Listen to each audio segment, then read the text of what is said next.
Hello. इस video में हम chemical kinetics BSc chemistry honours part 2 के लिए हम लोग बातचीत करेंगे। तो इस वीडियो में हम लोग बातचीत करेंगे फर्स्ट ऑर्डर रिएक्शन के बारे में। क्लियर? उसको हम काइनेटिक्स के निकाल लेंगे, इंटीग्रल रेट कांस्टेंट। इसके पहले भी हम लोग जीरो ऑर्डर रिएक्शन देखे हैं, इसके पहले वाले वीडियो में आप देख सकते हैं प्ले लिस्ट में जाकर। क्लियर? तो हम लोग बातचीत करते हैं फर्स्ट ऑर्डर रिएक्शन पर। क्लियर? तो सपोज कि कोई रिएक्शन हो रहा है, इसमें रिएक्टेंट से प्रोडक्ट बन रहा है। तो ये आपका रिएक्टेंट है, ये आपका प्रोडक्ट है। तो कंसंट्रेशन एट टाइम टी, तो टाइम टी का कंसंट्रेशन जो होता है इसको हम इनिशियल कंसंट्रेशन कहते हैं। क्या कहते हैं? Initial concentration. इनिशियल कंसंट्रेशन हम मानते हैं कि रिएक्टेंट का R0 है, X भी मान सकते हो। और कंसंट्रेशन आफ्टर टाइम T हम मानते हैं कि R है। क्लियर? अलग अलग बुक्स में अलग अलग ढंग से लिखा होता है। ऐसे भी लिखा होता है कि इसको X मान लिए, तो इसको 0 concentration after time T 1 minus x minus A, तो ये से बनेगा। क्लियर? तो आपके ऊपर है, आप जैसे मन करे वैसे कर सकते हैं। हम इसको इस टाइप से बना रहे हैं। क्लियर? तो आप जानते हो कि रेट ऑफ रिएक्शन जो होगा कैसे लिखेंगे? Minus dr/dt। अब फिर हम rate of reaction law of mass action से लिख सकते हैं कि कंसंट्रेशन ऑफ R पावर में ऑर्डर होता है, तो फर्स्ट ऑर्डर का रिएक्शन है तो पावर 1 लिख दें। दोनों को अगर हम इक्वेट करें तो लिख सकते हैं कि minus dr/dt equal to K concentration of R। Power 1 है, लिखिए या ना लिखिए, क्या अंतर पड़ता है? कुछ नहीं। क्लियर? तो माइनस को इधर करें, dt को इधर करें, R को इधर करें, तो लिख सकते हैं ऐसे कि d concentration of R by concentration of R equal to minus K dt। Clear? तो ऑन इंटीग्रेशन अगर हम इसको इंटीग्रेट करें तो लिख सकते हैं कि dr by R equal to minus K dt। इसको R0 से R तक में इंटीग्रेट कर सकते हैं। तो इंटीग्रेशन का साइन दे, K तो कांस्टेंट है, इंटीग्रेशन होगा नहीं। T है तो 0 से T तक ऐसे भी कर सकते हैं, बाद में हम उसको इंटीग्रेशन कांस्टेंट को रख के वैल्यू निकाल लेंगे। तो इसके लिए dx/x का कंसंट्रेशन ln x होता है, तो ln R equal to minus K और dt का t, आप प्लस I कर देते हैं यहाँ। क्लियर? I जो इसको इक्वेशन फर्स्ट मान लें, I क्या हुआ? Integration constant, integration constant. Clear? तो कहता है कि मेन t इक्वल टू 0, तो टाइम जब 0 हो, सॉरी यहाँ पे हमने टाइम इक्वल टू 0 होना चाहिए, टाइम 0, जब टाइम इक्वल टू 0 हो तो R इक्वल टू क्या हो जाएगा? R0 हो जाएगा। क्लियर? तो यहाँ पे हम लिख सकते हैं इस इक्वेशन के लिए कि ln R0 equal to minus KT plus I। अब t का वैल्यू क्या हो गया है? 0, तो इंटू 0 कर दें। क्लियर? तो ln R0 equal to 0 plus I। अब y का वैल्यू कितना आ गया, आर नॉट हो गया। हम लिख सकते हैं कि put the value of i in equation first. Equation first में i का वैल्यू पुट करें तो लिख सकते हैं कि ln r equal to minus K T plus ln r naught. K T को इधर करें, आर नॉट को इधर, ln r को इधर करें तो के टी इक्वल टू लिख सकते हैं ln r not minus ln r। Clear. अब log a minus log b के फॉर्म में है तो log a by log b, तो के टी इक्वल टू लिख सकते हैं ln r nought by r। Clear. और एक चीज को आपको जानते हो कि log एक्सपोनेंट्स के फॉर्म में होता है, उसको log बेस 10 के फॉर्म में लेकर आए तब 2.303 से मल्टीप्लाई कर देते हैं। तो यहाँ लिख सकते हैं कि k इक्वल टू, इसको हम log बेस 10 के फॉर्म में लाएं तो 2.303, t को इधर भेजें t, तो log बेस 10 के फॉर्म में आ गया r nought by r। Clear. और log बेस 10 अभी लिखिए log लिख देते हैं तो उसको हम समझ लेते हैं, यानी k इक्वल टू आ गया हमारा 2.303 by T log r nought by r, या इसको ऐसे भी लिख सकते हैं कि t equal to 2.303 by k log base 10 होगा ही r nought by r। Clear. अब इसको अगर हम को लैंग्वेज में लिखना हो तो लिख सकते हैं कि rate constant equal to 2.303 by time t log base 10 initial concentration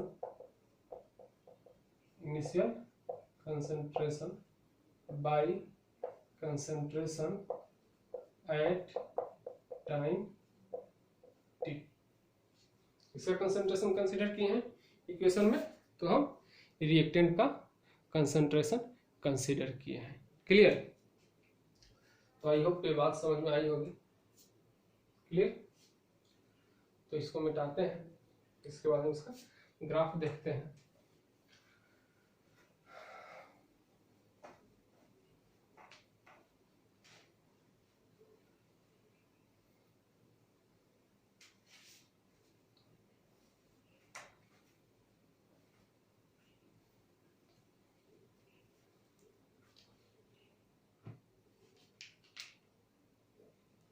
तो ग्राफ की अगर हम बात करें,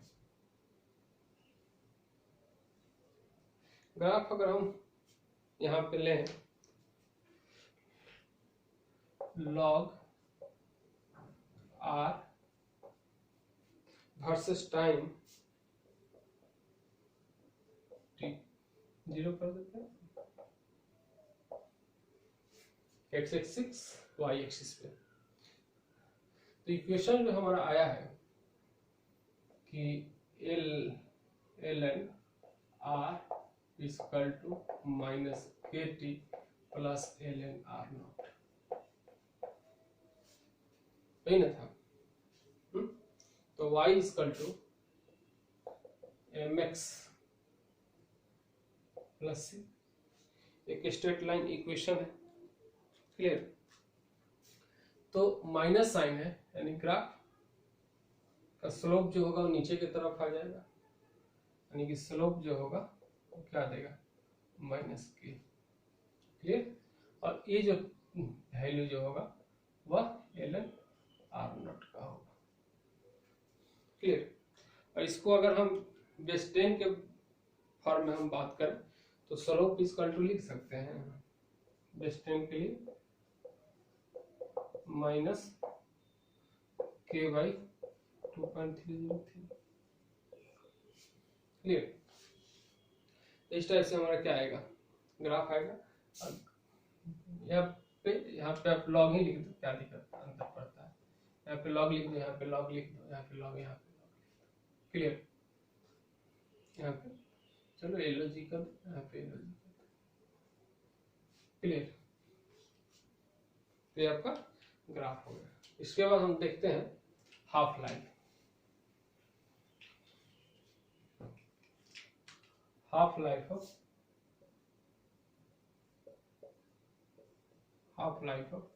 फर्स्ट ऑर्डर रिएक्शन।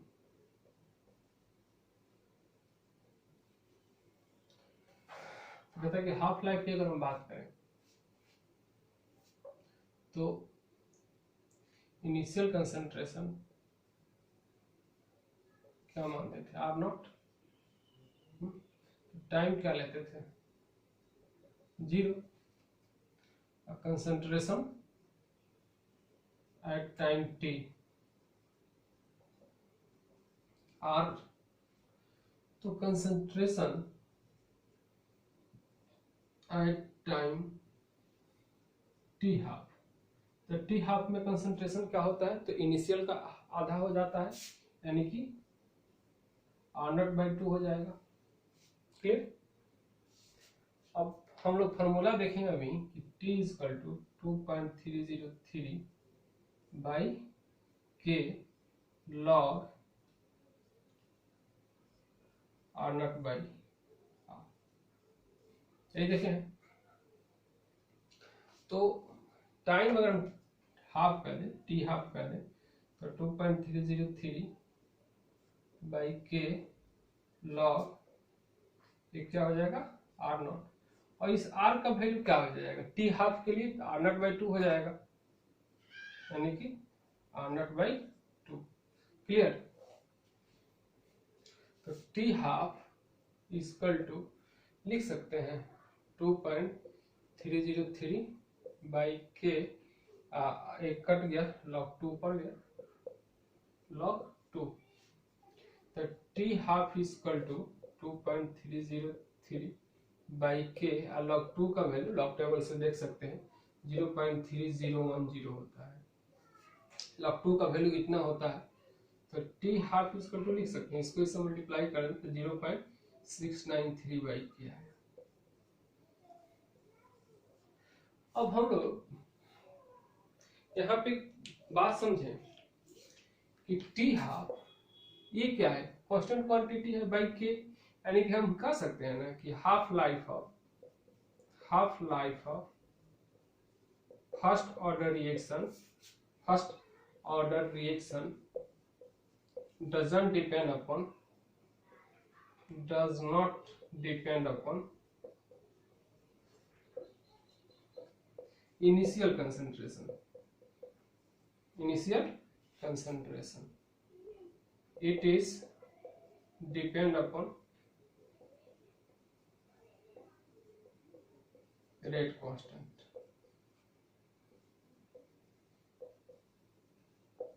किस पे डिपेंड करेगा, रेट कांस्टेंट पे डिपेंड करेगा, इनिशियल कंसंट्रेशन पे डिपेंड नहीं करेगा।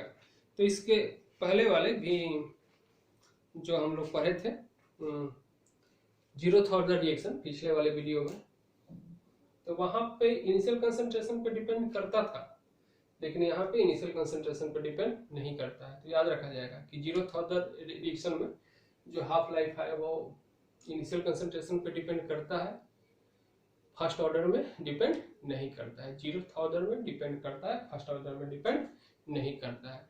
तो एक चीज को आप अपने दिमाग में रखिएगा बहुत बढ़िया से। क्लियर। ये था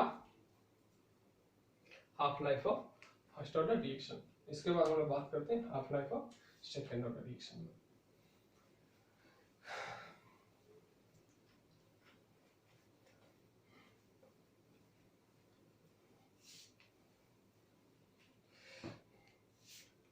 सॉरी, पहले हम ऑर्डर ऑफ रिएक्शन देखें। Second order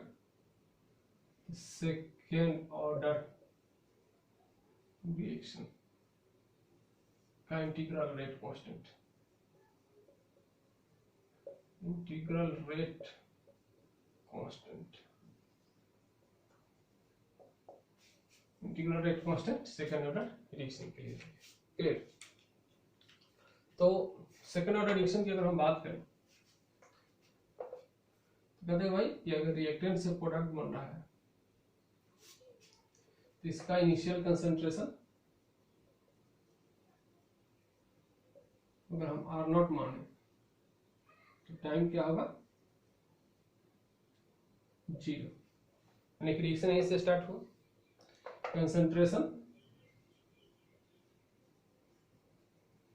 after time t, concentration अगर टाइम t पे बात करें R0 R ले तो rate of reaction equal to minus dr by dt, जैसे कि जानते हैं आप फिर लिख सकते हैं कि rate of reaction equal to rate of reaction equal to k R power 2 हो जाएगा, क्योंकि सेकेंड ऑर्डर रिएक्शन है। यानी कि आप लिख सकते हैं कि minus D R by D T equal to K concentration of R to the power 2। Clear. इस टाइप से आप लिख सकते हो। उसके बाद माइनस किधर करो, आर स्क्वायर इधर डी टी इधर, तो माइनस माइनस इधर आना है, तो D R by R square equal to minus K D T. Clear. On integration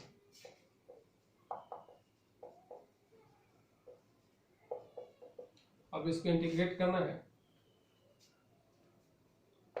clear.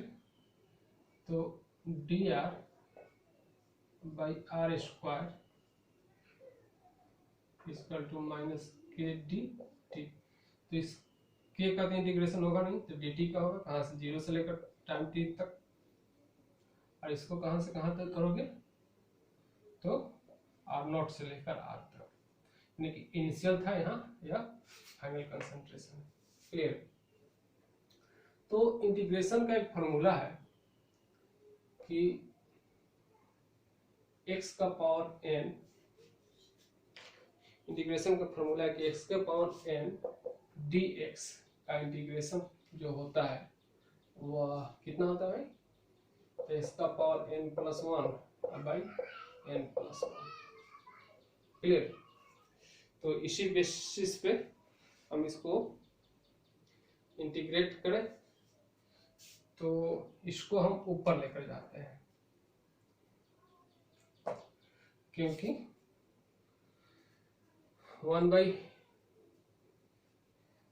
के फॉर्म है, तो इसको ऊपर लेकर जाते हैं। तो इस टाइप से कुछ लिख सकते हैं कि आर के पावर -2 इस फॉर्म में लाने के लिए आई इंटू डी आर को R0 से लेकर R तक, इसको लिख सकते हैं माइनस के टी। इंटीग्रेट करोगे तो t माइनस 0 कहीं आएगा। तब इसको आप क्या लिख सकते हो कि R पावर -2/1 R0 से R तक बाई -2 + 1 इसका के टी। क्लियर। इस पे इसी फॉर्मूला पर इसको हटाओ भाई। अब इसको अरेंज कर लीजिए। तो r का पावर -2 + 1 -1 होगा, तो r का पावर -1 को R0 से R कितना हो जाएगा, -1, माइनस यहाँ पे छूट रहा है, -1 होगा equal to minus K T. Minus minus cancel हो गया, और ये जो है r का पावर -1 है, 1/r लिख सकते हैं ना इसको, 1/r इंटीग्रेट कर दो और बस लेकर इधर लिखे चाहे इधर लिखे, क्या अंतर पड़ता है कुछ नहीं। माइनस, अच्छा हाँ, इसका माइनस इसका माइनस इसका, क्लियर। आप इसको तोड़ोगे तो क्या आ जाएगा, 1/r minus 1/r nought equal to के टी, यानी कि के इक्वल टू लिख सकते हो 1/t into 1/r minus 1/r nought, या t इक्वल टू लिख सकते हो 1/k equal to 1/r minus 1/r 1/k into 1/r, clear. अब इसको अगर आपको लैंग्वेज में लिखना हो तो क्या लिख सकते कि time t equal to 1 by rate constant into 1 by concentration at time t, concentration at time t minus 1 by initial concentration, clear. अगर आप ऐसे लिख सकते हो, अगर आप रेट कांस्टेंट को इधर ला कि रेट कांस्टेंट इसके लिए equal to 1 by time t, clear. इस टाइप से आपको रेट कांस्टेंट निकाल सकते हो। आई होप समझ में आया होगा। इसके बाद हम चलते हैं इसका ग्राफिकल रिप्रेजेंटेशन में। तो इसको याद रखना है, इसके बेसिस पे आप लिख सकते हो कि 1/r इक्वल टू के टी, 1/r इक्वल टू के टी प्लस 1/r नॉट, क्योंकि हमको y equal to M X plus C के टर्म में लाना है, y equal to M X plus C के टर्म में लाना है। तो ग्राफ देखोगे तो 1/x यानी कि 1 बाई कंसंट्रेशन के टर्म में लोगे, यानी कि 1/r, यहाँ पे टाइम, क्लियर। तो कि यहाँ पे क्या है, पॉजिटिव है, तो ग्राफ क्या होगा, ऊपर की तरफ जाएगा। सो और ये जो यहाँ पे कट मारेगा, मैंने जहाँ पे काट दिया, ये जो वैल्यू आया किसका आया, this is 1/r not, this is 1/r not, और स्लोप जो दिया हुआ के, यहाँ पे पॉजिटिव स्लोप है। वहां पे आप लोग देखे थे पीछे वाले इक्वेशन में कि स्लोप नेगेटिव था, यहाँ पे स्लोप पॉजिटिव होगा, क्लियर। तो आई थिंक बात समझ में आई होंगी। इसके बाद हम बात करते हैं half life of second order reaction. Half life यानी कि t half of second order reaction. Second order reaction की अगर हम टी हाफ की बात करें, क्लियर, कैसे बात करेंगे, तो अभी देखिए आप कि concentration at time 0 R naught लेते थे, अब concentration at time T R, तो concentration at time T half, तो क्या होगा, इनिशियल का आधा, नहीं ना। और इक्वेशन हम लोग देखे थे, क्या देखे थे कि t इक्वल टू 1/k और 1/r माइनस 1/r नॉट, नहीं ना देखे थे। तो t हाफ कर दे हम तो क्या हो जाएगा, 1/k और 1/r की जगह पे क्या लिखेंगे, r0/2 -1/r0। क्लियर? तो 2 ऊपर भेज दें तो टी हाफ इक्वल टू क्या आ जाएगा 1/k इंटू 2/r0 और -1/r0। तो ऐसे भी घटा सकते हैं कि दो में से एगो माइनस करोगे तो एगो बचेगा 1/r0। हाँ, r0 क्या होगा LCM और 2 - 1 तो क्या होगा 1, यानी कि t half equal to, sorry 1/k है, टी हाफ इक्वल टू लिख सकते हो कि 1/k r0। This is a half life of second order reaction.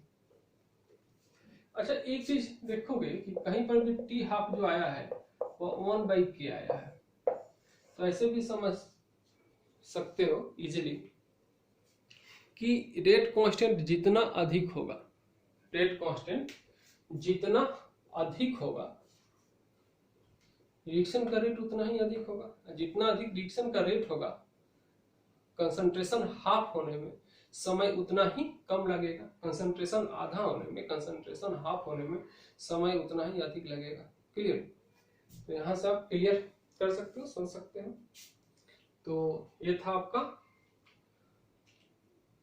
Rate constant और हाफ लाइफ ऑफ, और ग्राफ हम लोग देखें 0th ऑर्डर, फर्स्ट ऑर्डर और सेकंड ऑर्डर रिएक्शन का। इसके बाद की जो भी बातचीत है नेक्स्ट वीडियो में की जाएगी। थैंक्स।